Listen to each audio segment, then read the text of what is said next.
mémoire des événements vécus est toujours liée à des émotions d'intensité forte. Donc on le sait parce qu'il existe des lieux physiques dans lesquels nous avons vécu des expériences fortes, que ce soit en termes de famille, d'amis, de rencontres, de relations, l'école, le travail, les premières fois, les amours, les rencontres, les loisirs, les séparations, et même dans les événements négatifs également, donc que ce soit les drames de la vie ou alors les événements très positifs, joyeux. Par exemple, il peut y avoir l'odeur d'un plat spécifique que l'on associe à la chaleur et la bonté d'une grand-mère. Un lieu de vacances associé aux jeux, au plaisir, aux rencontres, aux découvertes, etc. Eh bien, dans mon cas, Cergy fait partie de ces lieux où j'associe des émotions assez partagées, ambiguës, parfois contradictoires. J'ai appris à en être consciente et à observer toutes ces associations qui, à l'époque, prenaient totalement le dessus. Et aujourd'hui, je les observe parce qu'elles reflètent quelque part mon état intérieur. Je peux aussi l'associer à toutes les rencontres, les amitiés, les loisirs, le sport, les échanges et toute cette socialisation en fait, durant l'adolescence qui était un des grands points positifs. Je pense que quelque part, c'est ce qui équilibrait la disharmonie familiale et le contexte social aussi. Nous sommes enfin à la base de loisirs de Cergy. Donc, la base de loisirs de Cergy, c'est un espace très verduré, comme on peut le voir. De plus en plus de personnes qui viennent à cet endroit-là. On redécouvre les espaces libres. Par exemple, ici, il y a un passage secret. Là aussi, il y a un passage secret. Aujourd'hui, ça c'est de plus en plus commercialisé. C'est-à-dire que maintenant, on a introduit des activités touristiques payantes, ce qui n'était pas le cas avant. Ce qui permet de faire venir de plus en plus de personnes à Cergy. Après plusieurs années d'absence, lorsque je revenais, je me confrontais, entre guillemets, à vraiment des paradigmes différents. Étant donné que moi-même, j'avais changé, je m'étais même transformée. Et donc, je reviens dans un lieu que j'avais connu, donc qui est lié aussi à ma propre mémoire. Mon mode de fonctionnement avait changé et qui ne correspondait plus vraiment, disons qu'il n'était plus vraiment adapté à ce lieu-là. Donc à chaque fois, il y avait une période d'adaptation, une prise de repère pour pouvoir, en fonction de l'état dans lequel j'étais, dans l'énergie dans laquelle j'étais à ce moment-là, m'adapter au lieu et ne plus reprendre en fait les réflexes, les habitudes que j'avais et les repères que j'avais dans ce lieu même. Donc, il me fallait à chaque fois réconcilier l'équilibre intérieur avec les paradigmes extérieurs. Donc adapter les nouvelles perceptions au lieu dans lequel je me trouvais. Même si j'avais des données différentes qui font partie de la mémoire. L'équilibre, la notion d'équilibre est toujours dynamique. Ça n'existe pas un équilibre statique qui est toujours le même. Par exemple, ne serait-ce que physiquement, on peut être malade, donc passer d'un état équilibré au niveau physique, donc un état de santé, à un état déséquilibré. Mais le corps va retrouver un équilibre dans ce déséquilibre. C'est-à-dire que même si le corps ne fonctionne pas de manière optimale, il fonctionne quand même. C'est dans ce sens-là que la nature est toujours dans la recherche d'équilibre. Et donc il fallait que je parte de l'intérieur, de mon équilibre intérieur, pour pouvoir comment il peut s'adapter à l'environnement extérieur. Bon, pour trouver en quelque sorte le comportement, c'est juste une question d'attitude, de comportement le plus adapté aux conditions extérieures. Et tout ça dans le but de trouver un équilibre entre soi et l'environnement dans lequel on évolue. J'ai remarqué que nous avons tendance à chercher la facilité, alors qu'en fait, il est plus facile de donner entre guillemets, le meilleur de soi, de faire ressortir le plus élevé et le meilleur de soi lorsqu'on est dans un environnement propice à abondance, harmonie, paix, non conflictuel. Cependant, les environnements hostiles, néfastes, permettent vraiment de se connaître.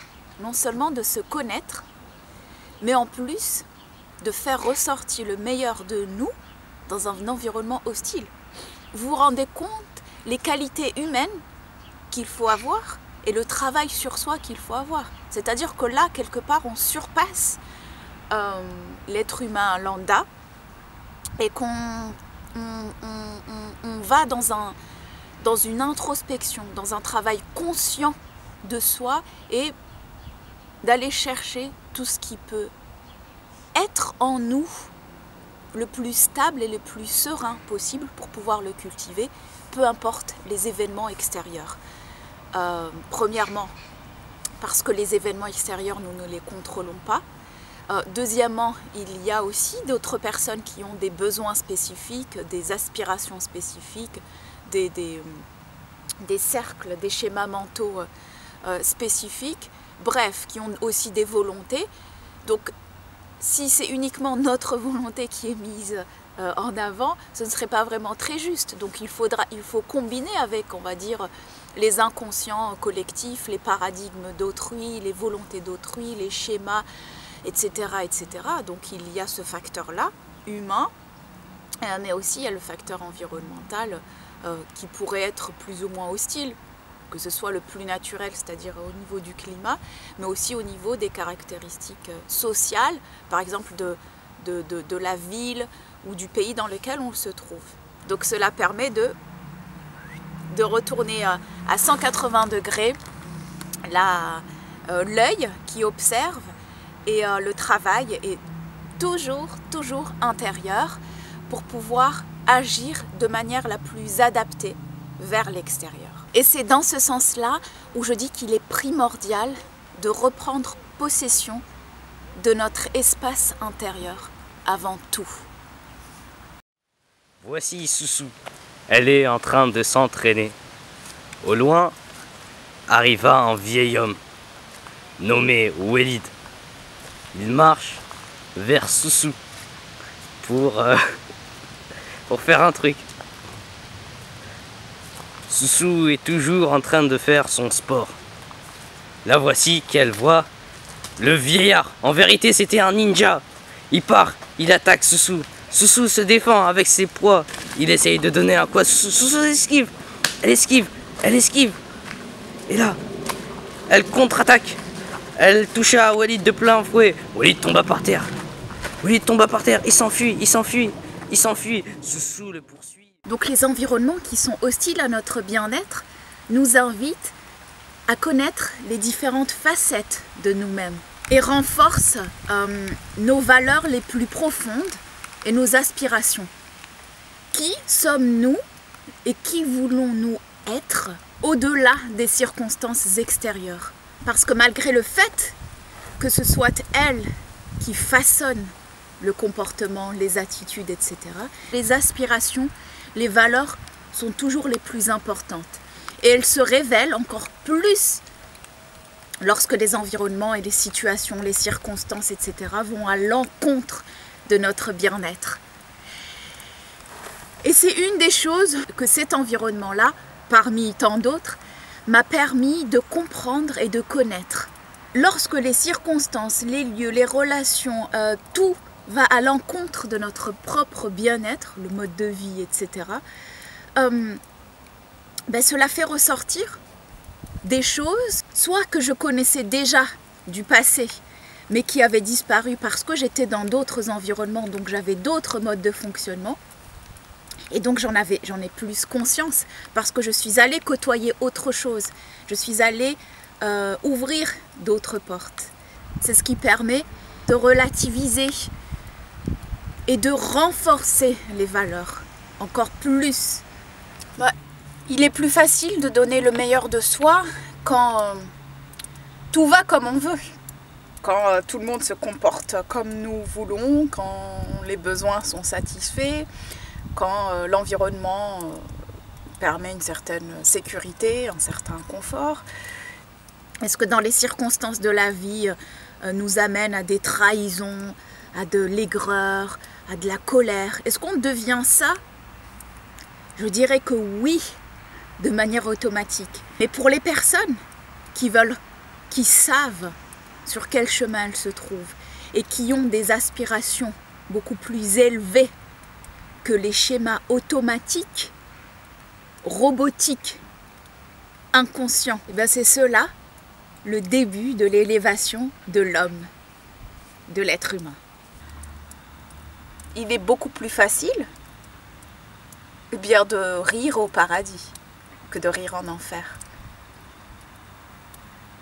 Et de toute façon, j'ai envie de dire, c'est presque logique, dans la mesure où les circonstances extérieures, les personnes, les événements ne sont jamais comme on veut. Avec l'expérience de la vie, on le constate. Soit on reste buté dans son inconscience et dans son ignorance, en à chaque fois voulant imposer sa volonté, voulant imposer ses schémas. Non, ça ne marche pas comme ça en fait. Donc il est temps de se réveiller et de jouer sur ce sur quoi nous pouvons jouer et ce sur quoi nous pouvons travailler.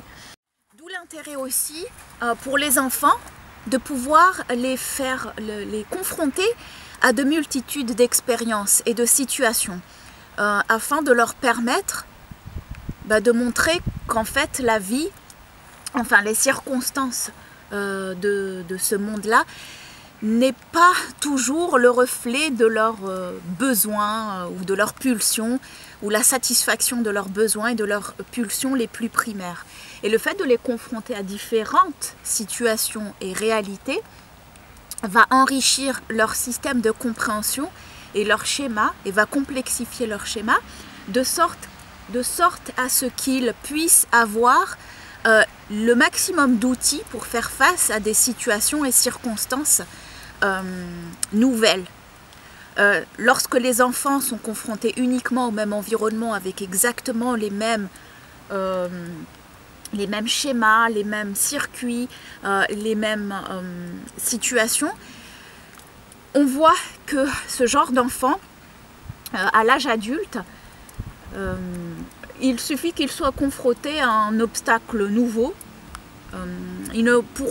Ils pourront moins trouver les solutions, du moins ces petits obstacles ou ces obstacles, parce que petits, ça ne veut rien dire, pour eux ce seront de gros obstacles. Ils sauront moins retrouver des solutions donc intérieures et ou extérieures pour pouvoir aller au-delà de ces petits obstacles. Et souvent, ce sont des obstacles mentaux, émotionnels, psychologiques. Donc le fait de les confronter le plus jeune âge à ces obstacles et de leur donner les moyens de pouvoir aller au-delà, cela va renforcer leur système intérieur, enrichir et complexifier la compréhension des situations et donc pouvoir leur donner le maximum d'aide pour trouver des solutions à leurs problématiques intérieures, de pouvoir par exemple gérer la frustration, de la non-satisfaction des pulsions immédiates et aussi les circonstances extérieures, comment agir face à certaines circonstances ou certains obstacles dans la vie. Voilà. Bon maintenant je vais me baigner. À tout de suite.